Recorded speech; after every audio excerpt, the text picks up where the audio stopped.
Hello value investors, thank you for joining me. Today we're talking about Zscaler and why I believe that Zscaler is overvalued.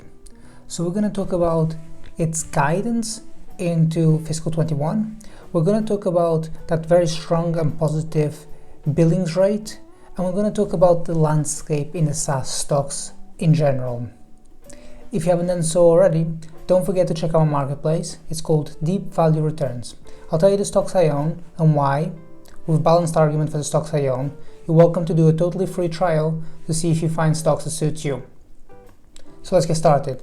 So the thing that's quite critical here is that Zscaler's fiscal 21 is pointing towards 37% year-over-year increase compared to 2020.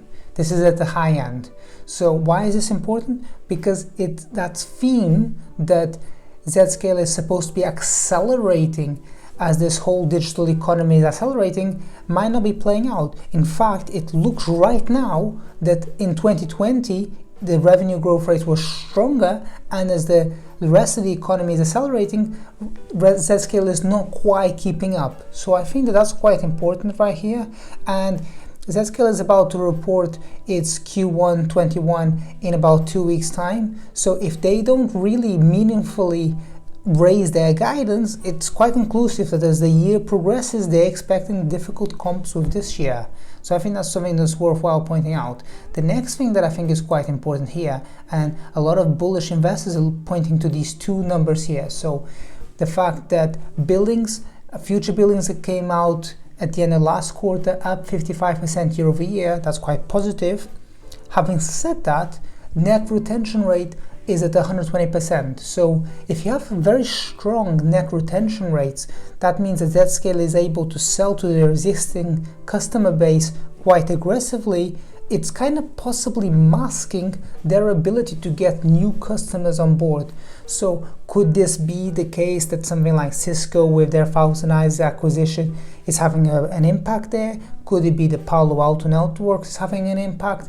Because after all, it's quite a fertile environment, this whole endpoint security platform. So it could be the case the competition is really just kind of eating away at that. So it's difficult to know right now, but in 2 weeks time we're going to have the results and they'll really kind of clear up that image a lot.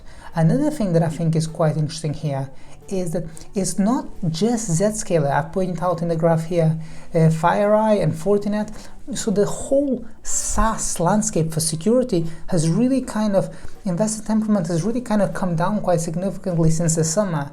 So this is very important because investors are paying more than 30 times, approximately 30 times forward sales for Zscaler. So it's a very large premium, not only relative to the market obviously, but relative to other SaaS stocks. There are other SaaS stocks, household names, trading approximately 9-10 times forward sales. Some are being priced at 20 times forward sales, but Zscaler is being priced at 30 times. And 30 times forward sales, you kind of really want just good news coming out. You don't want the company to be pointing towards decelerating revenue growth rates.